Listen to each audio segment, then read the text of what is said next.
Berjumpa lagi dengan saya pada channel Matematika.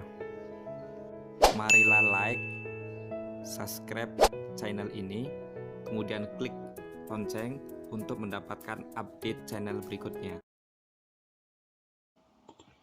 Materi kali ini yang akan kita pelajari adalah koordinat Kartesius.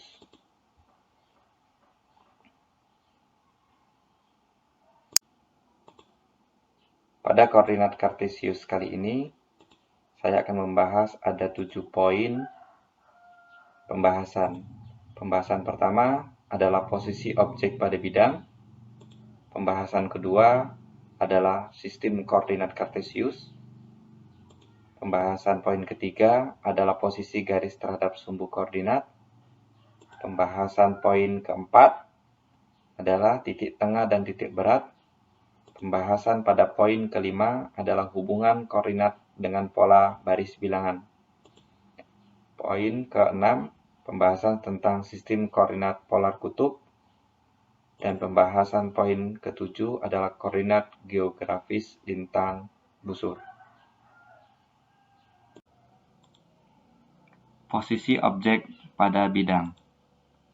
Objek pertama adalah rumah, kemudian sekolah, universitas, hotel, kantor polisi, bandara, terminal, pom bensin, perpustakaan, rumah sakit, dan pasar. Pada objek-objek ini belum terletak pada bidang, sehingga kita bisa menentukannya posisi objek tersebut dengan garis-garis berpetak persegi. Nah, ini garis-garis petak persegi, ya. Ada Y, ada X-aksis dan Y-aksis, dan ini akan terbagi menjadi 4 bagian. Sistem koordinat Kartesius.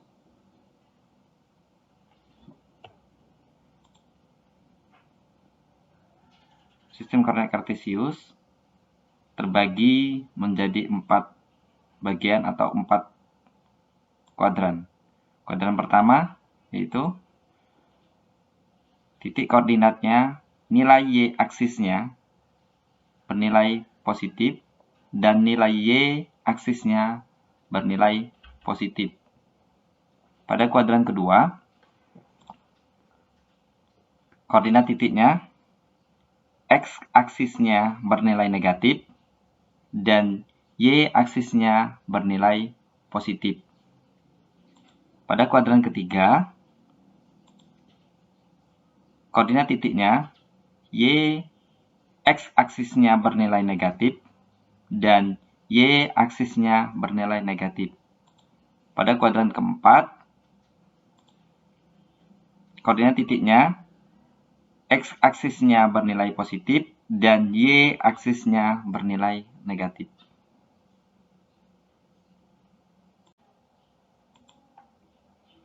Setelah kita mengetahui kuadran pada sistem koordinat Kartesius, maka kita akan membahas posisi titik pada bidang koordinat dengan meletakkan objek pada titik atau nokta. Objek rumah dipilih sebagai titik acuan dalam menentukan objek-objek lain, dan objek rumah ini merupakan pusat koordinatnya. Sekarang perhatikan objek sekolah. Koordinat sekolah terhadap rumah yaitu 2 satuan ke kanan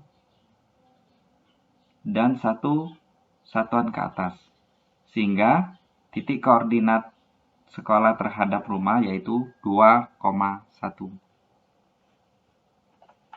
Dan objek berikutnya adalah universitas. Koordinat universitas terhadap rumah yaitu 4 satuan ke kanan dan 2 satuan ke atas. Sehingga titik koordinat universitas terhadap rumah yaitu 4,2. Objek selanjutnya yaitu hotel. Koordinat hotel terhadap rumah yaitu 4 satuan ke kanan dan 5 satuan ke atas. Sehingga titik koordinat hotel terhadap rumah yaitu 4,5. Lihat objek berikutnya yaitu kantor polisi. Koordinat kantor polisi terhadap rumah yaitu 3 satuan ke kiri dan 2 satuan ke atas.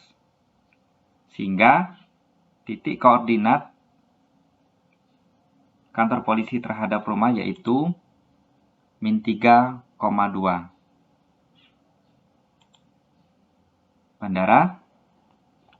Koordinat bandara terhadap rumah yaitu 4 satuan ke kiri dan 5 satuan ke atas. Sehingga titik koordinat bandara terhadap rumah yaitu min 4,5. Kemudian terminal. Koordinat terminal terhadap rumah yaitu 5 satuan ke kiri dan 2 satuan ke bawah. Sehingga koordinat titik terminal terhadap rumah yaitu min 5,2. Objek berikutnya, pom bensin. Koordinat pom bensin terhadap rumah yaitu 3 satuan ke kiri dan 4 satuan ke bawah, sehingga koordinat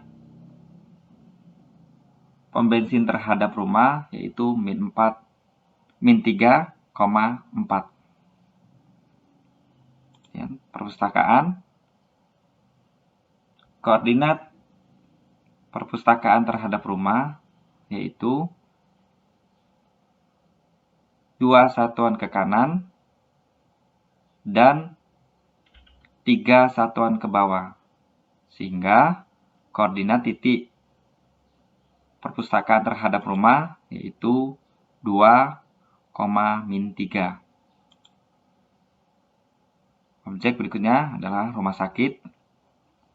Koordinat rumah sakit terhadap rumah yaitu 4 satuan ke kanan dan 5 satuan ke bawah. Sehingga titik koordinat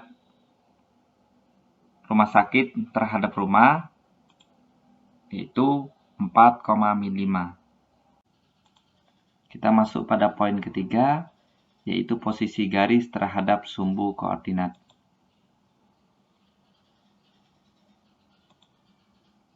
Perhatikan garis warna merah, kita beri nama garis G, di mana garis G ini adalah titik yang terletak pada garis G memiliki koordinat X sama dengan min 3. X sama dengan min 3, maka persamaan garis G adalah X min 3. Objek yang terdapat pada garis G yaitu kantor polisi dan pom bensin yang mana terletak pada X min 3. Kemudian garis warna merah yang kedua kita beri nama garis L.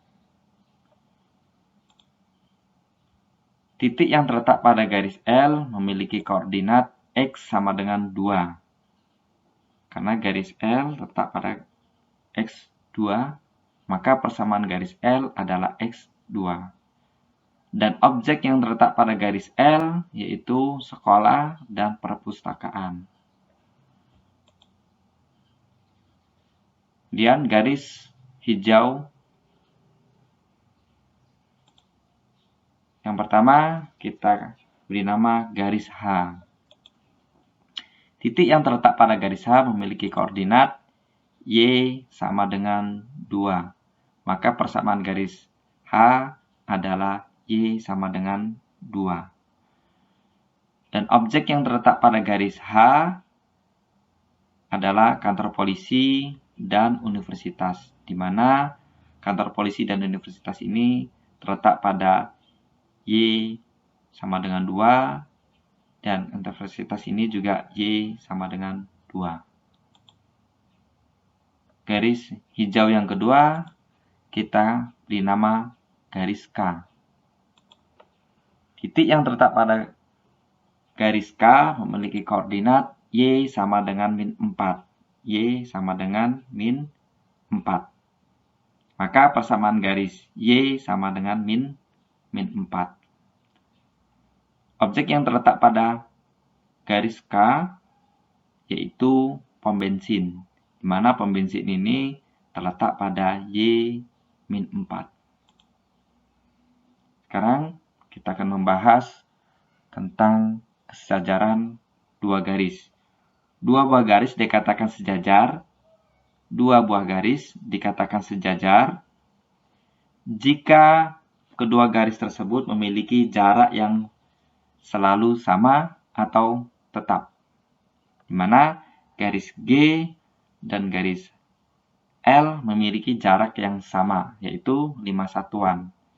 1, 2, 3, 4, 5. Kemudian garis H,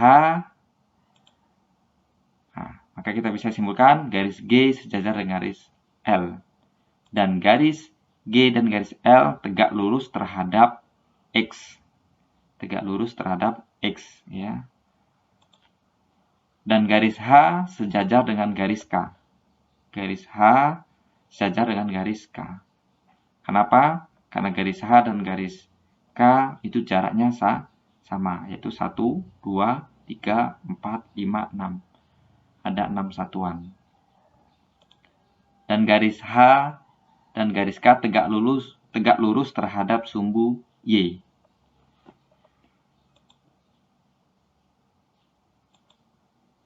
Titik potong garis G dan H. Titik potong garis G dan garis H. Kita bisa lihat ini titiknya adalah min 3, min 2. Kemudian titik potong antara garis L dan garis H. Titik potong garis L dan garis H adalah terletak pada 2,2. Sini letaknya. Kemudian titik potong antara garis G sama K itu terletak pada min 3,4. Dan titik potong garis L dan garis K yaitu pada 2,4. Pada poin keempat, kita akan membahas titik tengah dan titik berat. Kita akan mencari titik tengah dan titik berat dari objek-objek pada bidang ini. Titik tengah, ruas garis. Rumus titik tengah adalah X1 plus X2 dibagi 2, Y1 plus Y2 dibagi 2. Yang mana 1 ini adalah objek pertama, 2 ini adalah objek kedua, Y1 adalah objek pertama, dan ini adalah objek kedua yang terletak pada sumbu Y, yang ini terletak pada sumbu X. Kita lihat contohnya. Titik tengah bandara dengan pasar, di mana bandara ini adalah objek pertama dan pasar adalah objek kedua. Kita buat garis atau ruas garis. Kita akan mencari titik tengahnya ini dari ruas garis ini, ya, dengan menggunakan rumus ini.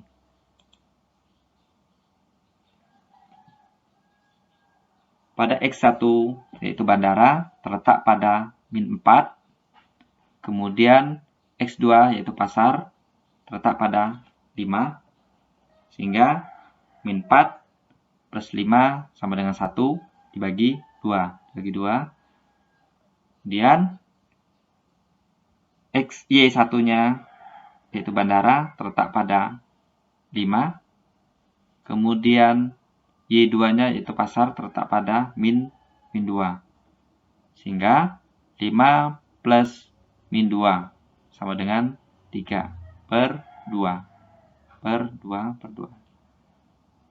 Maka garis tengah dari bandar dan pasar ini adalah setengah, koma 3 per 2. Di mana setengahnya terletak pada sumbu X dan 3 per 2-nya terletak pada sumbu Y. Pembahasan yang kedua yaitu titik berat. Titik berat ruas garis. Rumus titik berat. Perhatikan rumus titik berat ini. Pada titik tengah terdapat dua objek, tetapi pada titik berat kita memberikan contoh atau terdapat 3 objek. Maksudnya gitu. Ya. Nah, kita langsung aja dengan contoh. Titik berat antara kantor polisi, terminal, dan perpustakaan. Kita lihat. Ini antara kantor polisi, ini, dan ini, ketiga-tiganya, ya, antara kantor polisi dan terminal, antara terminal dan perpustakaan, atau perpustakaan dan kantor polisi, ya, ini. Kita akan cari titik beratnya ini. Objek pertama adalah kantor polisi. Objek kedua adalah terminal, dan objek ketiga adalah perpustakaannya. Kita lihat. X objek pertama yaitu min 3, kantor polisi. Dan objek kedua yaitu min 5, terminal. Objek ketiga yaitu perpustakaan, X-nya 2 dibagi 3. Kemudian kita cari titik sumbu Y-nya. Objek pertama sumbu Y-nya adalah 2. Objek kedua yaitu terminal berada pada min 2. Kemudian objek ketiga yaitu berada pada min 3. Sehingga bisa kita tulis seperti ini, ya. Kemudian dibagi 3, ini juga dibagi 3 karena ada 3 objek. Maka bisa katakan min 3 ditambah min 5 ditambah 2 sama dengan min 6 dibagi 3.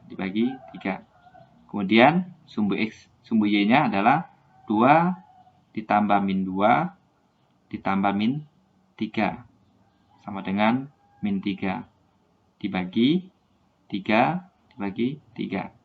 Sehingga pada sumbu X-nya adalah min 3 dibagi 3, min 6 dibagi 3, dan sumbu Y-nya adalah min 3 dibagi 3. Sehingga min 6 dibagi 3 sama dengan min 2, min 3 dibagi 3 sama dengan min 1. Bisa kita lihat, ya. Ini letaknya. Nah, maka titik beratnya terletak pada sumbu X min 2 dan sumbu Y min 1. Pada poin kelima, kita akan membahas hubungan koordinat dengan pola baris bilangan. Perhatikan pola koordinat ini. Titik A terdapat pada 2,1. Titik B terdapat pada koordinat 4,2. Titik C terdapat pada koordinat 6,3. Pola pada koordinat X-aksis yaitu 2, 4, 6. 2 ke 4 nilainya bertambah 2. 4 ke 2 nilainya bertambah 2.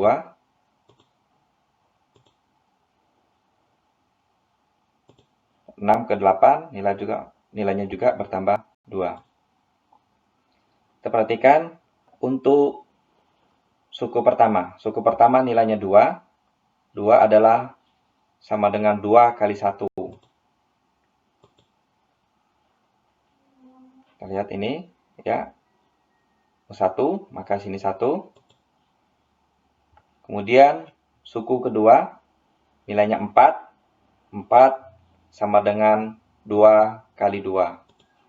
Kemudian sini suku kedua dan sini 2. Kemudian pada suku ketiga nilainya adalah 6. 6 tidak lain adalah 2 dikali 3. Di mana 3 ini kita katakan di sini. Kemudian pada suku keempat nilainya 8, di mana 8 ini adalah 2 dikali 4. Dan 4, kita lihat di sini 4. Kita bisa memperhatikan di sini ada polanya pada U1, U2, U3, dan U4. Ada nilai yang tetap. Nah, ini 2, ini 2. 2 nilainya tetap, 2 nilainya tetap. Dan ada perubahan nilai yang sini. Jika U1 maka sini 1, jika U2 maka sini 2, jika U3 maka di sini 3, jika U4 maka perkalian di sini adalah 4. Sehingga bisa kita gambarkan jika UN maka sama dengan 2 kali N. Dengan demikian, pola bilangan pada koordinat X absis adalah 2N. Pola pada koordinat Y ordinat adalah 1, 2, dan 3. 1, 2, dan 3. 1, 2, 3 adalah pola bilangan asli, di mana bilangan asli dimulai dari angka 1. Sehingga jika kita ingin menentukan titik ke-99, ini titik pertama, titik kedua, titik ketiga, maka untuk menentukan titik ke-99 kita menggunakan pola ini. Pola X. X-nya ini, Y-nya N. X-nya 2N, Y-nya N. Sehingga koordinat X sama dengan 2N. Di mana 2 tetap nilainya, N-nya adalah titik ke-99. Sehingga 2 kali 99 sama dengan 198. Kemudian koordinat Y-nya. Karena di sini nilainya N, maka di sininya N kita ganti dengan 99. Sehingga titik koordinat ke-99 adalah 198,99, di mana X-nya 198 dan Y-nya 99.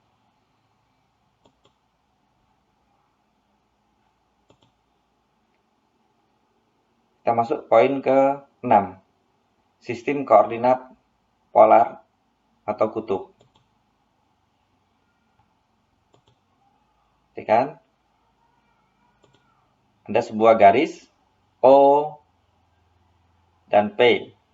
Ya, O ke P, di mana OP ini garis kita beri nama R. Kemudian di sini ada sudut, ya. Sudutnya kita beri nama alfa.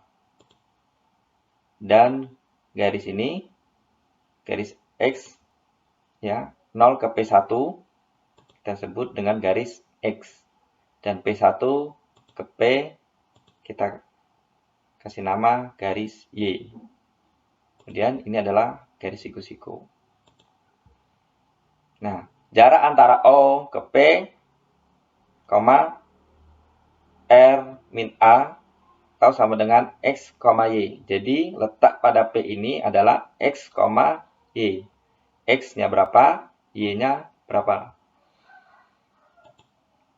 Pada koordinat polar atau kutub dengan titik pusat 0, posisi titik objek P dinyatakan dengan R, ini R,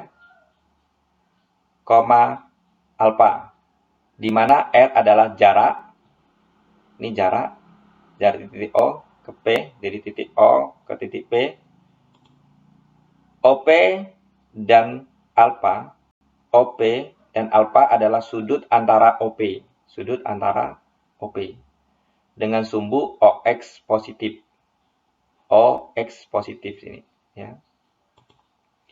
Besar sudut alfa dihitung mulai dari OX positif berputar. Ya, nanti berputar seperti ini. Ya. Berlawanan arah, jarum jam, ya. Jarak OP, maka kita bisa menentukan jarak OP ini dengan menggunakan segitiga. Ini sudah terbentuk segitiga, yaitu O, P, dan P1. Atau O, P1, P.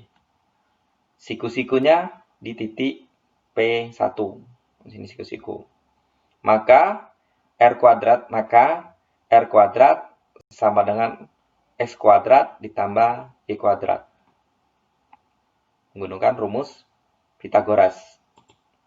Sehingga jarak P sama jarak P, OP, jarak OP atau jarak R sama dengan akar X kuadrat ditambah Y kuadrat.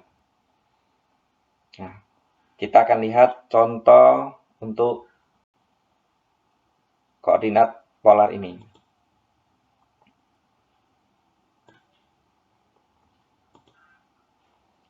Ada garis OP, dan ini sudutnya adalah 30 derajat. Berapa panjangnya? Panjang OP ini. Maka P1 8 cm,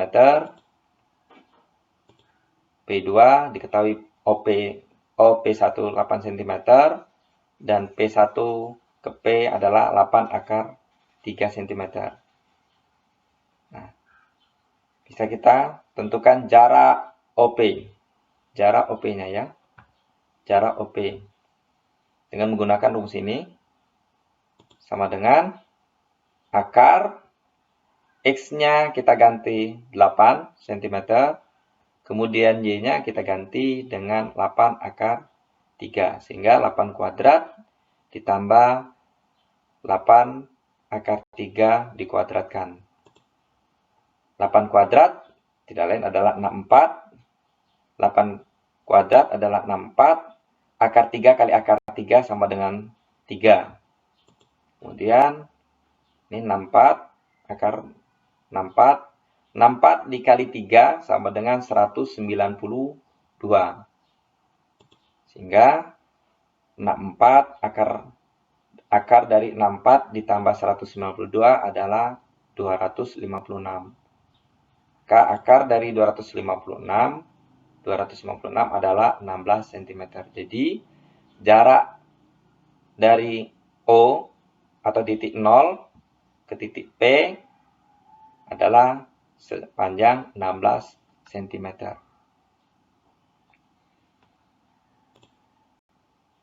Kita masuk ke poin ke-7. Koordinat geografi lintang busur. Nah, kita bisa lihat ini peta dunia. Terbagi menjadi 4 bagian. Letak suatu tempat di permukaan bumi atau pada suatu peta dapat dinyatakan dengan garis busur. Ini garis busur atau disebut longitude. Dan garis lintang, ya, yang menghubungkan, garis lintang ini menghubungkan antara kutub utara dan kutub selatan dari bumi, ya. Garis bujur 0 derajat dimulai dari garis 0 melalui Greenwich di Inggris, ya. Melalui Greenwich di Inggris. Nah, ini titiknya. Jadi pusat dari bumi ini titiknya ada di Greenwich, ya, di negara Inggris. Kita akan membahas kuadran ini ya. Kita akan membahas kuadran satu persatu. Kuadran 1 adalah, lihat ini, kuadran 1 meliputi garis bujur timur dan garis lintang utara. Sehingga sini bujur timur dan lintang utara adalah bagian dari kuadran 1. Jadi kuadran 1 ini meliputi bujur timur dan lintang utara. Nah, nanti bisa kita tentukan negara-negara mana saja atau daerah mana saja yang di sini terletak pada bujur timur dan lintang utara.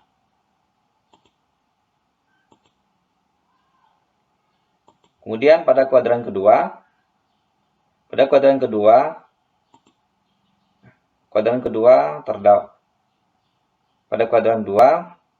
letaknya pada bujur barat dan lintang utara.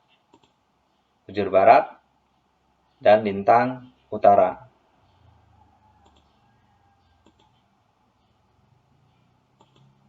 Pada kuadran 3 terdapat atau letaknya pada bujur barat dan lintang selatan. Bujur barat dan lintang selatan. Pada kuadran keempat terletak pada bujur timur dan lintang selatan. Bujur timur dan lintang selatan. Oke, kita akan lihat menentukan contoh dari geografi lintang busur. Oke. Posisi atau letak suatu tempat pada permukaan bumi dapat dinyatakan dengan menggunakan pasangan koordinat garis lintang dan garis busur, yang selanjutnya dapat disebut sebagai koordinat lintang busur. Nah, nanti bisa kita lihat contohnya. Kita akan masuk pada contoh koordinat geografis lintang busur. Kita akan mengetahui koordinat lintang busur pada suatu daerah yang akan kita tentukan. Yang pertama adalah Kabupaten Kebumen terletak pada, Kabupaten Kebumen terletak pada 109 bujur timur sampai dengan 110 bujur timur. Dan 7 derajat lintang selatan sampai dengan 8 derajat lintang selatan. Ya. Yang kedua adalah Provinsi Daerah Istimewa Yogyakarta. Provinsi Daerah Istimewa Yogyakarta terletak pada 110 bujur timur sampai dengan 111 bujur timur. Dan 7 derajat lintang selatan sampai dengan 9 derajat lintang selatan. Daerah yang ketiga yaitu Kabupaten Kendal. Kabupaten Kendal. Kabupaten Kendal terletak pada 109 derajat bujur timur sampai dengan 111 bujur timur. Kemudian 6 derajat lintang selatan sampai dengan 8 derajat lintang selatan. Daerah yang keempat adalah Grobogan. Grobogan terletak pada 110 bujur timur sampai dengan 112 derajat bujur timur. Kemudian 6 derajat, sini masih terletak pada 6 derajat lintang selatan sampai dengan 8 derajat lintang selatan. Kemudian daerah yang kelima, yaitu Kota Tegal. Kota Tegal terletak pada 108 bujur timur sampai dengan 110 derajat bujur timur. Dan 6 derajat masih masuk di atas ini, yaitu 6 derajat lintang selatan sampai dengan 8 derajat lintang selatan. Demikian materi yang saya sampaikan.